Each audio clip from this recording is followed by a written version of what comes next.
नमस्कार साथियों, biography channel पर फिर से आप लोगों को नए वीडियो में स्वागत है। आशा करते हैं कि आप लोग अपने जीवन में खुश होंगे, मस्त होंगे और मज़े में भी होंगे। जैसा कि आप लोग जानते हैं, हमारे चैनल पर हम बॉलीवुड के बैकग्राउंड से जुड़ी हुई रियल किस्से कहानियों को आपके सामने लाते रहते हैं।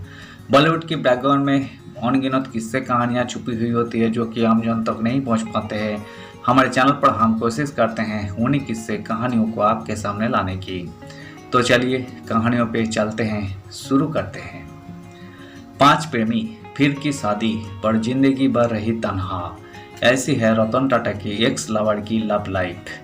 जिस एक्ट्रेसेस की हम बात कर रहे हैं उनके 5 कथित अफेयर्स की चर्चा आज भी होती है, जिसमें रतन टाटा का नाम भी शामिल है। शादी की जो ज़्यादा दिन टिकी नहीं और फिर पति से अलग होकर जीवन भर तन्हा जिंदगी गुजार रही है।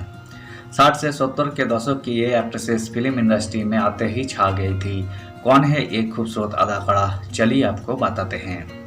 भारत के रत्न रतन टाटा अब इस दुनिया में नहीं रहे। ये हर कोई जानता है कि उनकी कमी को कोई पूरी नहीं कर सकता। उनके परिवार से लेकर उनकी लव लाइफ के किस्सों को दुनिया ने जाना और पढ़ा, लेकिन क्या आप उनकी गर्लफ्रेंड की लव लाइफ के बारे में जानते हैं? बॉलीवुड की वो हसीना जिसको नाम दिया गया द लेडी इन व्हाइट, एक ऐसी एक्ट्रेसेस जिन्होंने दुनिया की परवाह नहीं की और आज से 50 साल पहले भी ऐसे बोल्ड सीन दिए कि देखने वाले भी हैरान रह गए। वो खूबसूरत होने के साथ एलिगेंट और डिसेंट नजर आती थी और पर्दे से ज़्यादा असल जिंदगी में उनकी खूबसूरती की चर्चा हुआ करती थी। लेकिन क्या आप जानते हैं, बेहद कम उम्रों में उन्होंने दुनिया भर के कई देशों का भ्रमण किया और उनके चाहने वालों की भी लंबी फहरिस्त बन गई। क्या आप जानते हैं, इंग्लैंड से तालीम हासिल करने और फराटेदार अंग्रेजी बोलने वाले ये एक्ट्रेसेस महज 5 साल की उम्रों में एक दिग्गज एक्टर की फैन बन गई और जब फिल्मों में आई तो उन्हीं के साथ अफेयर्स से खूब सुर्खियां बटोरने लगी। The lady in white Simi Grewal ने हिंदी फिल्मों से अपने करियर की शुरुआत नहीं की थी। उन्होंने अंग्रेजी film Tarzan goes to India के साथ अपने एक्टिंग करियर की शुरुआत किया था।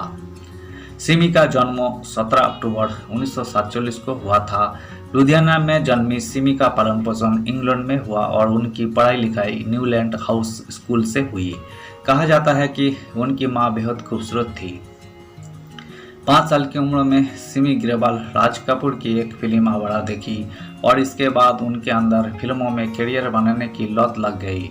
सिमी एक्टिंग में ही करियर बनाना चाहती थी, लेकिन उनके पिता को ये मंजूर नहीं था। सिमी स्वभाव से जिद्दी थी और जिद मनवाने के लिए भूख हड़ताल पर बैठ गई। पिता की बेटी की जिद के आगे एक नहीं चली और सिर्फ 15 साल की उम्र में वही मुंबई आ गई। सिमी राज कपूर से काफ़ी प्रभावित थी और उनके साथ काम करना चाहती थी। इंग्लैंड में पढ़ी थी तो अंग्रेजी में पकड़ अच्छी थी और बोलती भी तेजी से थी। ऐसे में उन्हें एक अंग्रेजी फिल्म मिल गई। फिल्म का नाम था टार्जन गोज टू इंडिया। ये फिल्म तो कुछ कमाल नहीं दिखा पाई, लेकिन सिमी की खूबसूरती मेकर्स की आंखों में रच बस गई। फिल्म तो मिल रही थी, लेकिन या तो बी ग्रेड फिल्में या अच्छी फिल्मों में साइज रोल्स। इसी बीच उन्हें सबसे बड़ा ब्रेक मिला फिल्म मेरा नाम जोकर के साथ। फिल्मों में सिमी का रोल इतना लंबा तो नहीं था, लेकिन वो कहानियों के आधार बिंदु पर घूमती थी। मिस मैरी की किरदार के लिए उन्होंने खूब पापड़ बेले थे। दरअसल इस फिल्मों में राज कपूर के साथ काम करने के लिए उन्होंने अपनी एक आंटी से नंबर लिया, राज साहब को फ़ोन किया और फिर गलत नाम से उनसे बात की। एक दिन राज साहब ने चर्च गेट पर मिलने के लिए बुलाया। राज साहब को इम्प्रेस करने के लिए सिमी एक लाल गुलाब और खुद की लिखी एक कविता लेकर पहुंची। मीडिया रिपोर्ट्स की माने तो पहली मुलाकात के बाद राज कपूर ने उनसे कहा कि मिलते रहा करो, लेकिन सिमी ग्रेवाल ने कभी उनसे काम नहीं मांगा। दरअसल वो इस बात को समझ गई थी कि अगर काम होगा तो वही उन्हें देंगे, और हुआ भी वैसा ही। एक दिन सिमी के घर राज साहब ने फ़ोन किया और उन्हें सिमी को फिल्मों के लिए भेजने को कहा। इस तरह एक्ट्रेसेस को मिस मैरी का किरदार मिला था। ये उस दौर का सबसे चर्चित बोल्ड दृश्यों में से एक माना जाता। उन्होंने राज कपूर और सत्यजीत रे जैसे शानदार निर्देशकों के साथ काम किया। उनकी रियल लाइफ की तरह रियल लाइफ भी बेहद खास रही। उनका नाम कभी राज कपूर के साथ तो कभी मनमोहन देसाई के साथ जोड़ा गया। मीडिया रिपोर्ट्स के माने तो कि उस दौर में कई फिल्मी मैगजीन्स ने राज कपूर के साथ उनके अफेयर के किस्सों को छापा था। 1981 में मनमोहन देसाई के साथ उनका नाम तब जुड़ा जब उनकी एक फिल्मों में वही कैमियो रोल में नजर आई। उनके सीरियस अफेयर्स की बातें सिमी ने अपने ही शो में फैंस के साथ शेयर की थी, जिसमें अपनी जिंदगी की राज भी खोले थे। सादे लिबास में नजर आने वाली सिमी की जिंदगी में रंग भरने वाले पहले शख्स थे लंदन में उनके पड़ोसी और जामनगर के महाराजा। उन्होंने एक इंटरव्यू में उन्होंने ये खुलासा किया था कि 17 का उम्र में उन्होंने पहली बार प्यार हुआ था और ये रिश्ता 3 साल तक रहा था। इसके बाद मंसूर अली खान पटौदी के साथ उन्हें प्यार हुआ। दोनों एक दूसरे के प्यार में पागल थे। पटौदी साहब सिमी को लेकर सीरियस थे और इसलिए उन्हें अपने घर वालों से मिलवाने का फैसला भी कर चुके थे, लेकिन इसी बीच उनकी मुलाकात शर्मिला से हुई और फिर दोनों के रास्ते जुदा हो गए। तीसरा वो शख्स जिसको सिमी ने अपना हमसफर बनाया, 1970 में रवि मोहन से उन्होंने शादी कर ली। सिमी ग्रेवाल और रवि मोहन की शादी महज 3 साल ही चल पाई। ये रिश्ता टूट गया, लेकिन 10 साल बाद लिया। सिमी ने एक इंटरव्यू में बताया था कि रवि मोहन एक अच्छे इंसान थे। हम दोनों एक दूसरे के लिए वफादार थे, लेकिन ईश्वर ने हम दोनों को एक दूसरे के लिए बनाया ही नहीं था। हम अलग हो गए, लेकिन आज भी उनकी फैमिली के करीब हूँ।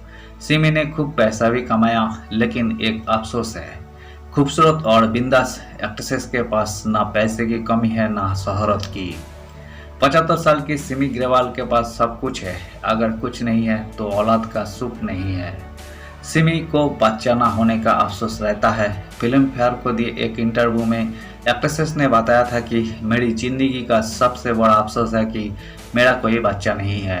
मैं एक बेटी गोद लेने वाली थी, सब कुछ हो गया था। मैं एक अनाथालय गई जहां एक बच्ची मिली, उसके घर वालों ने रेलवे स्टेशन पर छोड़ दिया था।